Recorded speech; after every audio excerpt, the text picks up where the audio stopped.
Double شاہ وزیر آباد کے ایک غریب گھرانے میں پیدا ہوا۔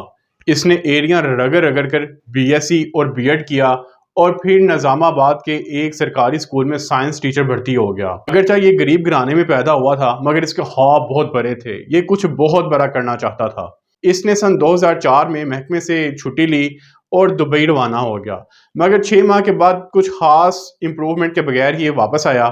اس نے واپس آ کر لوگوں سے کچھ رقم کا مطالبہ کیا مگر کسی نے اس کو رقم نہ دی۔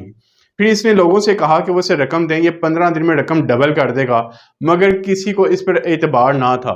بالآخر ایک دن محمد جاوید، جو وزیر آباد میں جاوید ماربل کے نام سے اپنا کاروبار کرتا تھا، وہ اس کا پہلا گاہک بنا۔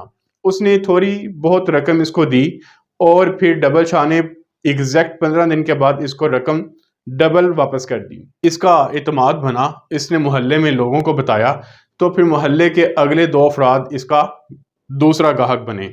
یہ 2 افراد بھی 15 دن کے بعد ڈبل رقم لے کر واپس چلے گئے اور انہوں نے دوسرے لوگوں کو بتایا۔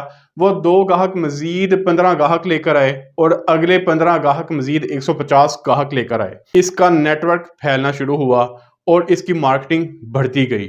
ابتدائی طور پر اس کی جو مارکیٹنگ کا ایریا تھا وہ نظام آباد تھا، لیکن بہت جلد یہ پورے وزیر آباد میں پھیل گیا اور اس کی نیٹ ورکنگ بڑھتی گئی۔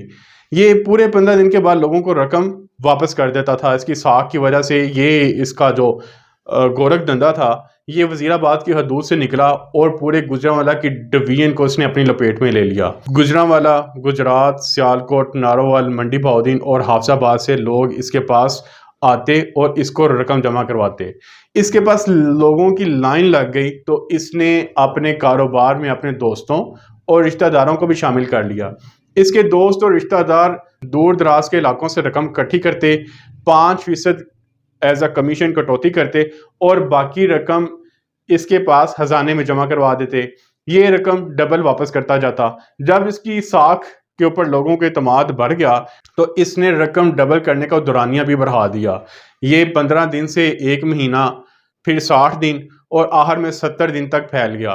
اس کے پاس گاہکوں کی اتنی لمبی لائن لگتی تھی کہ اسے رقم گننے کے لیے مشینوں کی بجائے ترازو کا استعمال کرنا پڑا۔ یہ ترازو کے اندر رقم اور نوٹوں کی دتھیاں رکھتا اور پھر اندازن نوٹ کر کے ان کے کھاتے میں رقم جمع کر دیتا۔ اس طرح سے اس کا کاروبار چلتا رہا۔ اس کا یہ کاروبار تقریباً 18 مہینے چلا۔ اس نے ان 18 مہینوں کے درمیان 43,000 لوگوں سے تقریباً 7 ارب روپیہ اکٹھا کیا۔ یہ 7 ارب روپیہ سن 2006 کی بات کر رہا ہوں۔ اگر آپ آج کے لحاظ سے اس کو کنورٹ کریں تو یہ 25 ارب روپے سے بھی زیادہ رقم بنتی ہے۔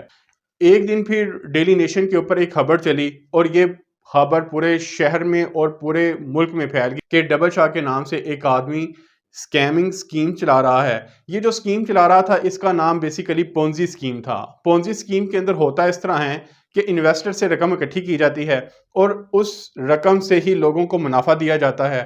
اس طرح سے جو ابتدائی طور پر رقم جمع کرواتے ہیں ان کو بہت زیادہ فائدہ رہتا ہے، لیکن بعد میں رقم جمع کروانے والے اپنی اصل رقم اور سرمایہ سے بھی ہاتھ دھو بیٹھتے ہیں۔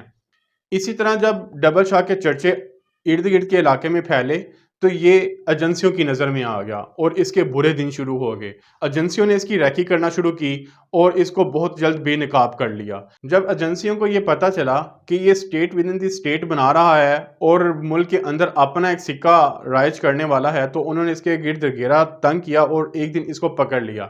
جب ایجنسیوں نے اور نیب نے اسے پوچھ گچھ شروع کی تو پتہ چلا کہ یہ اب تک 7 ارب روپے لوگوں سے بٹور چکا ہے۔ نیب اور ایجنسیوں نے تمام تر اس کے اثاثے، اس کی سیفیں، اس کے ترازو چھان مارے مگر وہ 3 ارب روپے سے زائد رقم وصول نہ کر سکے۔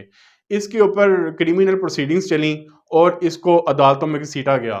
جب عدالتوں میں گھسیٹا گیا تو اس نے اپنے آپ کو بینکرپٹ ثابت کر دیا۔ عدالتی یہ کاروائی تقریباً 5 سال چلتی رہی اور پھر عدالت نے اس کو 14 سال کی قید سنا دی۔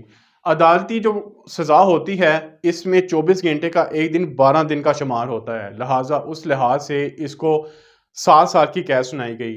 اور عدالتی طریقہ کار کے تحت جو ٹائم پروسیڈنگز کے درمیان سزا دینے سے پہلے بندہ گرفتاری میں کاٹتا ہے وہ بھی گرفتاری ہی شامل ہوتی ہے، لہٰذا جس دن اس کو سزا سنائی گئی اس دن اس کو مزید صرف 2 سال کی سزا مزید کاٹنی تھی۔ اس کو اس کے وکلاء نے مشورہ دیا کہ یہ کوئی رقم واپس نہ کرے، چپ چاپ 2 سال کی جیل کاٹے اور اس کے بعد واپس آ جائے۔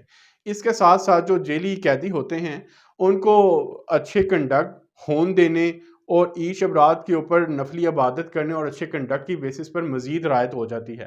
اس کی سزا میں بھی مزید رعایت ہوتی گئی اور یہ 2 سال سے پہلے ہی کوٹ لکھپت جیل سے نکلا اور اس کے حواری اس کو پرتپاک استقبال کرتے ہوئے شہر وزیر آباد لے گئے۔